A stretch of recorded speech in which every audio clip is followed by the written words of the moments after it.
Hello, my loves, and welcome to our little video newsletter. I was feeling so called to just take a moment to speak to you all because I feel like I've been, I don't want to say like behind the screen, but that's how it's felt recently, taking a break from my podcast. And I say taking a break because there will be a relaunch of the podcast coming soon, but it's going to be different. It's going to be like a more intimate, private space.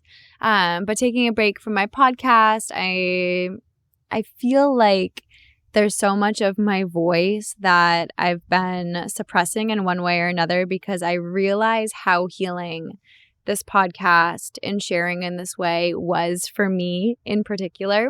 So I want to bring that back a little bit. And just share with you guys a little bit more face to face.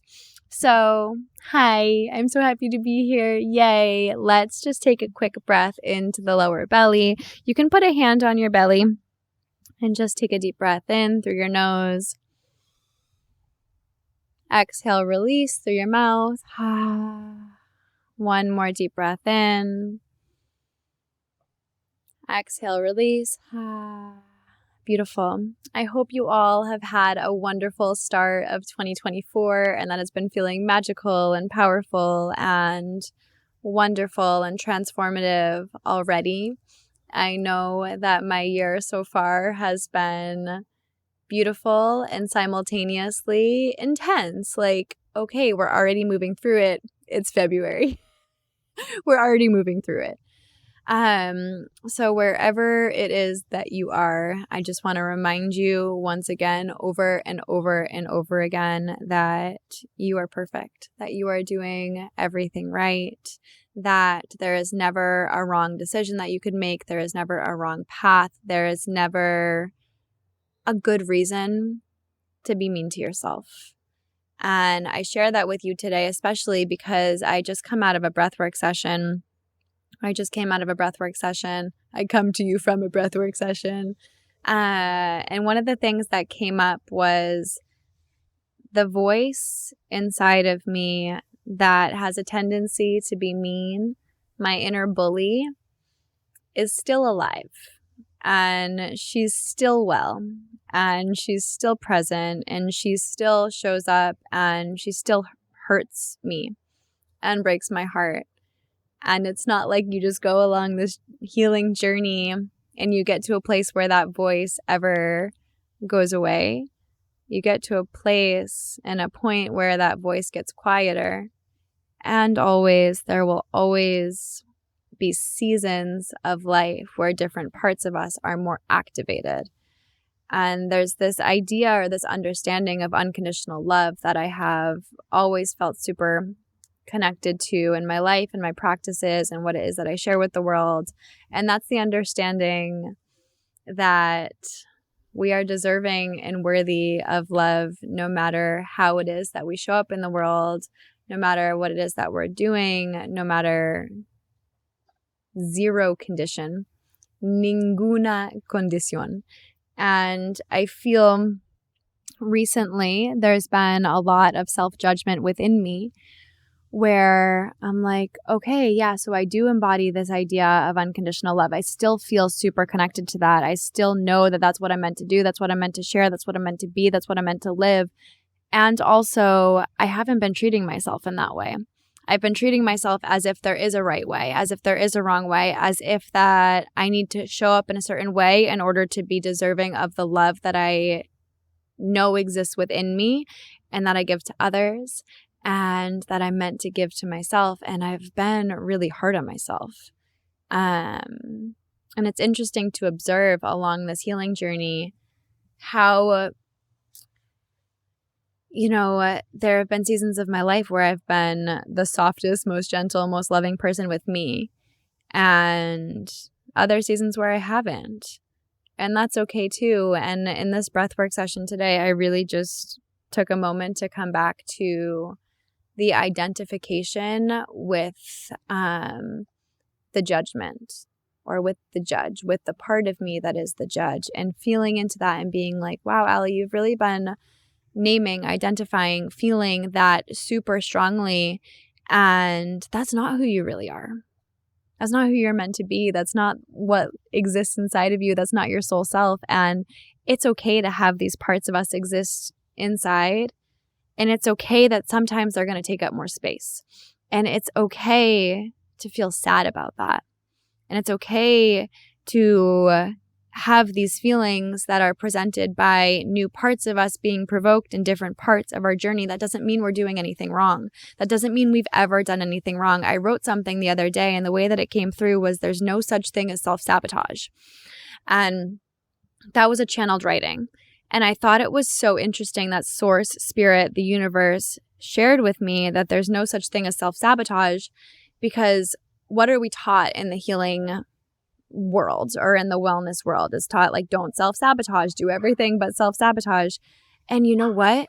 What if there was no such thing as self-sabotage? What if we were always taking care of ourselves exactly as we needed to? What if we were always making the decisions that we needed to be making in this present moment? And what if we allowed ourselves to rise through love? What if we allowed love to be the energy that carried us up, and we allowed the judge to exist inside of us, but we didn't let that tell us that we're self-sabotaging? Because every single choice, every action, every feeling, every thought is always guiding us back into alignment with our highest self. And we have to learn how to trust that. That's what's most important. It's not about beating ourselves up over and over and over and over and over again until we change. Because when we change from the energy of judgment, we will always be held in. So I invite us all to just remember, or to like play with the idea, what if self-sabotage didn't exist? What if we were just meant to be here and to be love and to treat ourselves with love and to identify with that love, because that is what our soul self is. And that is the main part of us. That is the predominant part of us that takes up the most space when we allow it to. So that's what rises within us, and we can allow that to guide the next action, but without being so fucking mean to ourselves. And when we are being mean to ourselves, noticing and acknowledging, wow, I'm having a season of being mean to myself. Why? Okay, I see that. I understand why that would be difficult or uncomfortable, or why I would usually identify that with self-sabotage, or why I would usually treat myself in this way or say these things to get myself to change, because where I am right now is uncomfortable. And when we can acknowledge where I am right now is uncomfortable and be with that and learn how to hold the energy of discomfort inside of our bodies, we realize that that's okay too.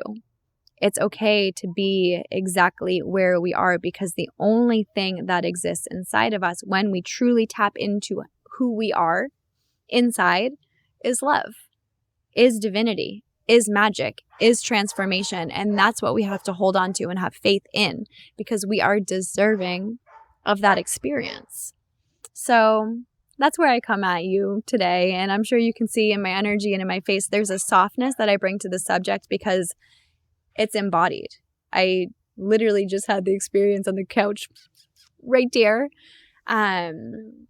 To feel so deeply the coexisting of these two energies of, oh, there was so much mean energy inside of me. And also to know and see through my divine lens, through my divine self, that that's okay. That's okay, that I don't have to try to change that or take that away. I can just let it exist, and I can let that feel be fully felt and fully experienced in the body, because what we try to do is we try to push away the discomfort. And when we allow ourselves to be uncomfortable, love rises to the surface. And we deserve that, because love is unconditional. And I believe that with the entirety of my being. And we deserve that. So anywho, I love you all deeply. I wish you a very beautiful, amazing week. I think, depending on inspiration, but I think I'll be spending some more time doing video newsletters instead of regular newsletters. I love to write as well. So we'll see what the inspiration is, and I'm going to allow that to lead me every single step along the way. And a fun update about my business, you guys, is that I'm switching to focus more on sexual healing. It's so fucking interesting, because as I've been doing this work for the past, 5 years, a lot, if not all of my clients that have come to me one of the deeper issues that has been present in one-to-one work is connected to sexual healing.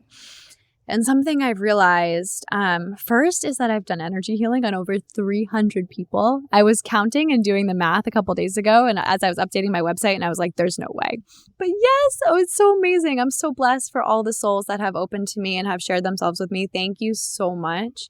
You've taught me so much about how energy works, how it's felt, how it's experienced. Thank you for your trust. Thank you for allowing yourself to be seen and witnessed. I know that element of vulnerability is the hardest. When I get energy healing sessions, I'm like, don't see me. Don't look at me. Look away. So thank you so much. Thank you so much. You've taught me so much. And it is an honor to be along this healing journey with you in any way, shape, or form. So yeah, through the work that I've done, I've realized that something I'm being called to do and share more of is the energy of healing our relationship to our sacral chakra. And our sacral chakra is, in my experience, the densest energy center. It's right below your belly button. It's your second chakra. And it holds a lot of the trauma that we've experienced in this life after we began individuation from the collective, from like our family and how we were brought up into the world. This is where we start to become an individual. And this is where we hold our sense of self-worth. It's also our connection to reciprocity, manifestation, money magnetism. It's where God nests and rests inside of us. It's where the universe nests and rests inside of us. It's where divinity nests and rests inside of us. And it's where we plant the seeds of manifestation for them to sprout into the physical world. And it's also our connection to sex and sensuality in our womb wisdom, especially individuals who have wombs. Like, they're fucking wise. It's our connection to our intuition, but it's deeper. It's not our third eye. It's not where we see and where we visualize. It's deeper. It's held. It's generational. It's passed down from woman to woman, and it's innate. It's our gut instinct. And to be able to connect to that energy center and open that up within myself and with the work I've witnessed in other people that I've been able to see. Like, for some reason, God, source, the universe has offered me this challenge, because I will say it's a challenge, to do this work. And it's extremely humbling. It's extremely humbling. And also at the root of it, it teaches us how to feel. Because if we're not willing to feel pain, we can't fully experience pleasure. And in this work, it's not about just being like this goddess radiant being. It's about learning how to feel. It's about learning what emotions take up space in our bodies. It's about learning what blocks us from receiving. It's about being present with the things that are deepest and darkest in our shadow essences. And it's not easy work. And there are times where that liberates us and brings us into our pleasure. But if we are not willing to be with that, we can't have the rest of it.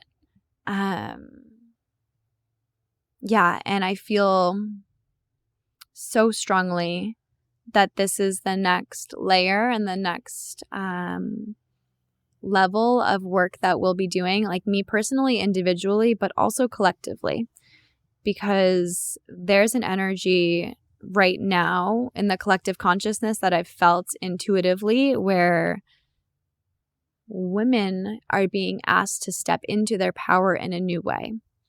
And that means reclaiming this super beautiful, sacred part of themselves with the entirety of their being, and learning how to relate to that part in a new way, where it's not just heavy, where it doesn't just hurt, where we get to feel, and where those feelings allow us to move everything else that exists in that energy center, and where we get to start seeing things come into our lives where we're like, no fucking way.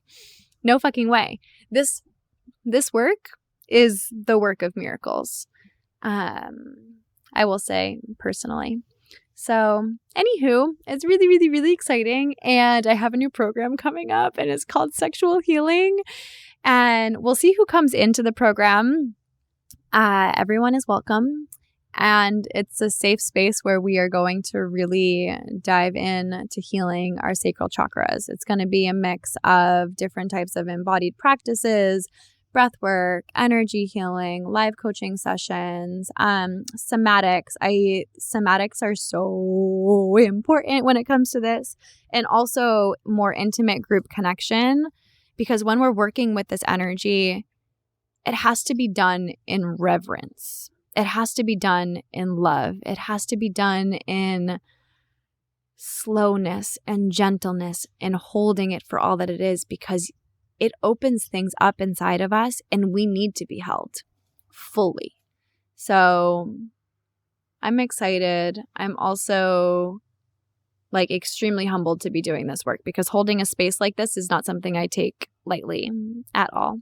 So I invite you to join if you feel called. I love you so much. I also have one-to-ones open. I have spaces to receive coaching with me, or we can do intuitive energy healing, which is I would say it's my thing. I would say it's my main thing, or Reiki sessions. So check out my website. It's all updated. I updated it the other day, and I put a little bit more of Allie energy in there, which I think is exactly what we needed. So I love you so much. I hope you have a really beautiful week, and I look forward to talking to you next time. Feel free to respond to my emails and be like, Allie, this hit, or this hit home, or this landed. I love this.